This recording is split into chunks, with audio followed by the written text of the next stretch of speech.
वन्दे ब्रह्मपुराधिपं श्रीसहजानन्दं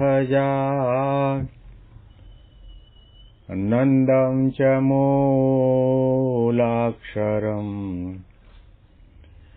श्रेयस्कारणसद्गुणैकनिलयम् श्रीप्रागजिह्वावत ब्रह्मोपासनधारकं गुरुहरिं यज्ञं तथा योगिनं प्रीत्येवं प्रमुखं महन्तमनिशं श्रीजीस्वरूपं मुदा। મહિમાનો મહિમા પ્રવચન માળામાં આજે 3 જૂન 2025 મંગળવારના દિવસે તમામ સંતો હરિભક્તોને મારા સાષ્ટાંગ પ્રણામ. જય સ્વામિનારાયણ. હેપી વચનામૃત દ્વિશતાબ્દી મહોત્સવ. હેપી પ્રમુખ સ્વામી મહારાજ શતાબ્દી મહોત્સવ. ગઢડા અંત્યના 25મા વચનામૃતમાં સામે બેઠેલા સંતો હરિભક્તોને નજર સામે રાખીને કહેવું હોય તો કહી શકાય કે આપણને સૌને અને ભવિષ્યની અંદર જેટલા આધ્યાત્મિક માર્ગે ચાલેલા મુમુક્ષોને પણ નજર સામે રાખીને શ્રીજી મહારાજે અતિ અગત્યનો મુદ્દો બતાવ્યો છે. તમે માળા કરો એ સારું છે, ભક્તિ કરો એ સારું છે, કથા કરો તે સારું છે, કથા સાંભળો તે સારું છે, દાન ધર્માદો કરો, તપ કરો, વ્રત કરો, યજ્ઞ કરો, યાત્રા કરો, બધું સારું છે. ધ્યાન કરો કે માનસી પૂજા કરો, પરંતુ એની અંદર બીજી લૌકિક કોઈ પણ પ્રકારના ફળની અપેક્ષા ન રાખવી. પુત્ર પ્રાપ્તિ માટે, ધન પ્રાપ્તિ માટે, શરીરના રોગ દૂર કરવા માટે, સત્તા સંપત્તિ વૈભવ પ્રાપ્ત કરવા માટે, માનપાન માટે ઈર્ષાથી કરતા હોઈએ તો મહારાજે કહ્યું કે એ બધી તમોગુણી ભક્તિ છે, તમોગુણી ક્રિયાઓ કહેવાય. અને આવું જો આપણે જોવા જઈએ અને છાતી ઉપર હાથ રાખીને તપાસ કરીએ તો ખ્યાલ આવે કે મહારાજના દ્રષ્ટિકોણ પ્રમાણે, સિદ્ધાંત પ્રમાણે આપણી 100% ભક્તિ નથી. ભેળસેળ વાળી છે. દેખાડાથી કરતા હોઈએ, દંભથી કરતા હોઈએ, કપટથી કરતા હોઈએ, લૌકિક વિષય સુખ પ્રાપ્ત કરવા માટે કરતા હોઈએ તો સમજી લેવું કે તમોગુણી ભક્તિ છે, 100% સાચી ભક્તિ નથી. ભક્તિમાં સાચા અર્થની અંદર સમજવાવાળા દુનિયામાં કેટલા. ભક્તિ સૌ કહે પણ ભક્તિમાં ભેદ. ભક્તિ પ્રભુ પ્રગટની એમ વધે છે ચારે વેદ. પરોક્ષ ભાવે ભક્તિ કરવાવાળા અને પ્રગટની ભક્તિ કરવાવાળા એ બંનેની વચ્ચેની ભક્તિની અંદર જમીન આસમાનનો તફાવત છે.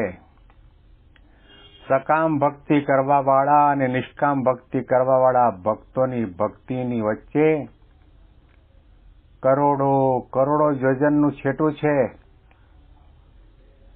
બહારથી દેખાય ભક્તિ સારી, સકામ ભક્તિવાળા વધારે ભક્તિ કરતા હોય, નિષ્કામ ભક્તિવાળા કદાચ ગોળના લાડુની રસોઈ આપતા હોય અને સકામ ભક્તિવાળા કદાચ શેર ઘીના સાકરના લાડુની રસોઈ આપે, પરંતુ ગોળની લાડુની રસોઈ આપવાવાળા ભક્તના હૈયામાં એક જ ભાવના છે કે મારે ભગવાન સહજાનંદ સ્વામી મહારાજને રાજી કરવા છે. અને શેરે શેર ઘી નાખીને સાકરના લાડુ બનાવવાની સેવા કરવા વાળો જે ભક્ત છે, ઈર્ષાથી કરતો હોય, દેખાડા માટે કરતો હોય, લોકોમાં વાહ થાય એટલા માટે કરતો હોય, તો એ સકામ ભક્તિ કહેવાય, તમોગુણી ભક્તિ કહેવાય. અને એને ભક્તિને નામ, ભક્તિ નામ અપાય કે ન અપાય એ પણ પ્રશ્ન છે, સુધારો કરવાનો છે. માળા બદલવાની જરૂર નથી. માળામાં એક જ ફૂમતું છે, 3 ફૂમતા રાખવાની જરૂર નથી. અત્યારે તમે માળા કરો છો, કદાચ લાકડાની હોય તો એ માળા બદલીને સુખડની માળા લેવાની જરૂર પણ નથી. ભાવ બદલવાની જરૂર છે. સંકલ્પ વિકલ્પને આધ્યાત્મિક ઓપ આપવાની જરૂર છે. એક જ વિચાર, એક જ લગન, એક જ તમન્ના, એક જ ઝંખના કે આ હું માળા કરું છું, એ માળા કરીને મારે મહારાજને રાજી કરવા છે. ભાવ બદલાણો તો પદાર્થ બદલવાની જરૂર નથી. પદાર્થ તો એનું એ જ રહેશે, એની એ જબાન, એની એ માળા, એનો એ હાથ, એના દ્વારા જ નામ લો છો. પણ ભાવ બદલાણો તો પછી માલમ માલ. ગુજરાત કાઠિયાવાડની અંદર ખેડૂત લોકો કપાસની ખેતી કરે અને કપાસનું ઉત્પાદન થયા પછી બજારમાં વેચવા માટે નીકળે તો આજનો ભાવ છે અમુક ₹1000 હોય અને 5 દિવસ પછી એના એ કપાસનો ભાવ હજારોમાં હોય. કપાસ બદલાણો નથી, પરંતુ એનો ભાવ બદલાણો એટલે એ કપાસ વેચવા વાળો માલમ માલ થઈ જાય. કહેવું હોય તો કહી શકાય કે આપણી હજારો માળા પ્રમુખ સ્વામી કે મહંત સ્વામી મહારાજની એક જ માળા નહીં, એક માળાનો એક જ મણકો પાડે તો પણ એની એક માળાની તુલનામાં આપણી હજારો માળા ન આવે. કારણ કે એમનો ભાવ કેવો છે, મહિમા કેવો છે, તન્મયતા કેવી છે, એકાગ્રતા કેવી છે. દેખાડો નથી, દંભ નથી, કપટ નથી, કેવળ અને કેવળ ભગવાન સ્વામિનારાયણને રાજી કરવા માટે માળા કરે છે. જ્યારે આપણી માળા કરવાની ક્રિયા યંત્રવત બની જાય છે. ભાગ પારો આવ્યો, તારા પછી મારો વારો, ભાગ પારો આવ્યો, એવી હજારો માળા ફેરવો તો પણ એની કોઈ મહત્તા નથી. જે કંઈ કરો, ભલે ઓછું કરો કે વધારે કરો, મહારાજે અને ગુણાતીત ગરમ પરંપરાએ એવું ક્યારેય નથી કહ્યું કે તમે 12 મહિનાના ધારણા પાણા કરો. એવું ક્યારેય નથી કરવું કે નોકરી, ધંધા, કુટુંબ, પરિવાર બધાનો ત્યાગ કરી 24 કલાક માળા ફેરવો.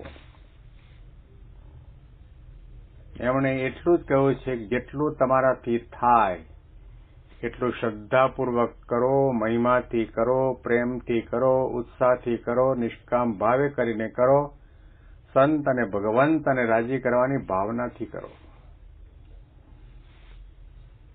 ભક્તિ એ બાહ્ય રૂપે આપણે જોઈએ છીએ અને ભક્તિ જે કંઈ કરીએ છીએ એને જ આપણે ભક્તિ માનીએ છીએ. તો ભક્તિનું, ધ્યાનનું, સેવાનું, સત્સંગનું બાહ્ય સ્વરૂપ છે. આંતરિક સ્વરૂપ સુખ દુઃખના પ્રસંગોની અંદર પણ ભગવાન સહજાનંદ સ્વામી મહારાજને કરતા હરતા માનીને ભક્તિ કે નિયમ ધર્મમાંથી લેશ માત્ર ચડાયમાન થયા સિવાય મંડ્યા રહીએ અને સવળો વિચાર રાખીએ, મનગમતો મૂકી દઈએ કે મહારાજ મારા જીવનની અંદર કંઈ પણ કરતા હશે તે સારા માટે કરે છે, મારા ભલા માટે કરે છે, મહારાજ મારી ભક્તિથી રાજી થાય એવી તમન્ના અને ઝંખના હોય તો સમજો કે ભક્તિમાં સુધારો કરવાની જરૂર છે, સમજણમાં સુધારો કરવાની જરૂર છે, મનગમતું મૂકવાની જરૂર છે. બાકી એ ભાવ જો નહીં આવે તો એ તમામ ક્રિયાઓ બાહ્ય રીતે લોકો ભક્તિ ભલે માનતા હોય, સત્સંગ ભલે માનતા હોય, સેવા ભલે માનતા હોય, તો તો પણ એ તમોગુણી છે. અને એવી ક્રિયા કરવાથી કદાચ મહારાજે કહ્યું કે તે સ્વર્ગના સુખની પ્રાપ્તિ થાય, ચતુર્ધા મુક્તિ મળે, પરંતુ આત્યંતિક મુક્તિ ન મળે, અક્ષરધામના અધિકારી ન થવાય. મહારાજના શબ્દો ફરીથી વાંચીએ છીએ અને આ ફકરો તો કંઠસ્થ કરવા જેવો છે. પછી શ્રીજી મહારાજે કૃપા કરીને એમ વાર્તા કરી છે, ભગવાન સંબંધી ભક્તિ, ઉપાસના, સેવા, શ્રદ્ધા, ધર્મનિષ્ઠા એ આદિ જે કરવું તેમાં બીજા ફળની ઈચ્છા ન રાખવી. એમ શાસ્ત્રમાં કહ્યું છે તે તો સાચું, પણ એટલી તો ઈચ્છા રાખવી છે, એને કરીને મારી ઉપર ભગવાનની પ્રસન્નતા થાય એટલી ઈચ્છા રાખવી. અને એવી ઈચ્છા રાખ્યા વિના અમથું કરે તો તેને તમોગુણી કહેવાય. માટે ભગવાનની ભક્તિ આદિ જે ગુણ, તેને કરીને ભગવત પ્રસન્નતારૂપ ફળને ઈચ્છવું. અને જો એ વિના બીજી ઈચ્છા રાખે તો ચતુર્ધા મુક્તિ આદિ ફળની પ્રાપ્તિ થાય. કેટલો અતિ અગત્યનો મુદ્દો છે. આપણો ઘણી વખત વિચાર કર્યા સિવાય, ચિંતન કર્યા સિવાય, મોટા પુરુષના શબ્દોને ધાર્યા વિચાર્યા સિવાય એમના મંડી પડીએ, કોઈનો વાદ લઈને મંડી પડીએ કે ચાલો આ યાત્રા કરવા માટે જાય છે તો આપણે જઈએ, આણે એકટાણા કર્યા તો ચાલો આપણે કરીએ. દેખાદેખીથી જે કંઈ ક્રિયા થાય છે, જો સારી ક્રિયા હોય તો સારું છે, પરંતુ એની અંદર ભાવ જો ન હોય ભગવાનને રાજી કરવાનો, અને ખાલી ને ખાલી વાહવા માટે, માન મોટપ મળે એના માટે કરતા હોઈએ તો મહારાજે કહ્યું કે તમોગુણી છે. બસ ભગવાન રાજી થાય, બીજું કંઈ ન જોઈએ. સંત અને ભગવંત રાજી થાય એમાં તમામ સાધનાનું ફળ મળી ગયું. એમનો રાજીપો એટલે અક્ષરધામ, એમનો રાજીપો એટલે બ્રહ્મરૂપ થવાની ચાવી, એમનો રાજીપો એટલે આપણું અજ્ઞાન ટળે, વાસના બળે, દેહભાવ ટળે, જીવનો જીવભાવ જાય ને બ્રહ્મભાવને પામી જવાય ને છેલ્લો જન્મ થઈ જાય ને અક્ષરધામના અધિકારી થઈ જવાય.